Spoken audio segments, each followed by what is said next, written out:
শান্তি আনিব নোৱাৰো মহাৰাজ কালি প্ৰধান সেনাপতি অজিত সিংহই মোৰ কন্যা জেলিমা হৰণ কৰিব খুজিছিল তাৰ পাছত বিজয় সিংহৰ সহায়তে জেলিমাই ৰক্ষা পায়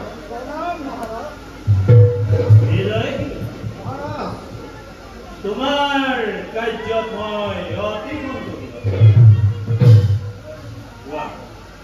কোৱা ৰাজ্যৰ বাবদ মহাৰাজ এই প্ৰসংগক মই বন্দী কৰি আনিছো ইয়াৰ আপুনি উচিত বিচাৰ অজিত সিংহ তুমি ৰাজ্যৰ প্ৰধান সেনাপতি হৈ নাৰীৰ লগত মুগ্ধ হৈ আছা ইয়াৰ কি শাস্তি হ'ব পাৰে তুমি ভাবি চাইছা মহাৰাজ আপুনি যি শাস্তি দিয়ে তাত মোৰ কোনো ভক্ষক নাই কিন্তু মনত ৰাখিব এই অজিত সিংহ কোন হয় অজিত সিংহ এই বন্দী অৱস্থাতো তোমাৰ ইমান কাম মহাৰাজ এই অজিত সিংহক এতিয়াই ৰাজ্যসভাৰ পৰা বাহিৰ কৰি দিয়া ভাল মহাৰাজ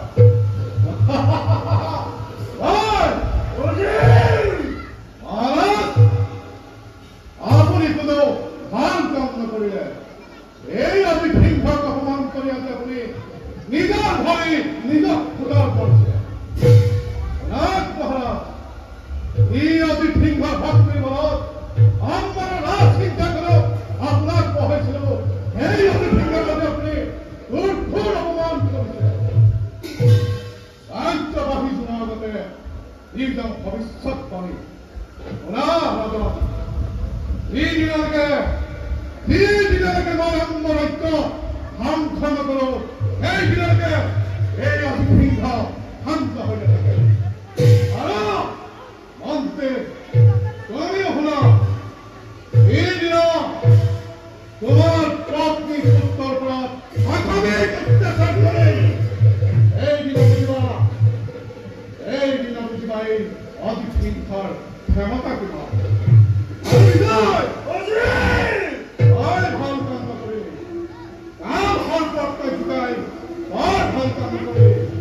এইদিনা তোৰ তাহোঁতে কাম সৰ্পাই বাঞ্চন কৰে এইদিনা বুজিবি এই অজিত সিংহ কোন হয়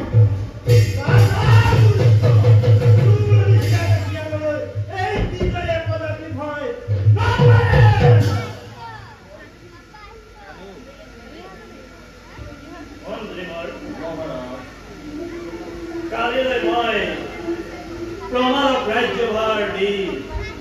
মনে কৰিম তুমি ৰাজ্যৰ সকলো প্ৰজাকে জনাই দিবা যে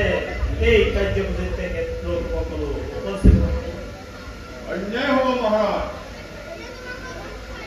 তোমাৰ জৱান সিংহক সিংহাসন অৰ্পণ কৰিলে নহয় ইন্দ্ৰসেনৰ অত্যাচাৰত ৰাজ্যত আৰু কোনো থাকিব নোৱাৰা হৈছে গতিকে ইন্দ্ৰসেনক দায়িত্বভাৰ কেতিয়াও অৰ্পণ কৰিব নোৱাৰে গতিকে প্ৰমাণক এই ৰাজ্যসভাৰ দায়িত্বভাৰ অৰ্পণ কৰা উচিত ব'লা আমি এতিয়া বিশ্ৰাম ল'ম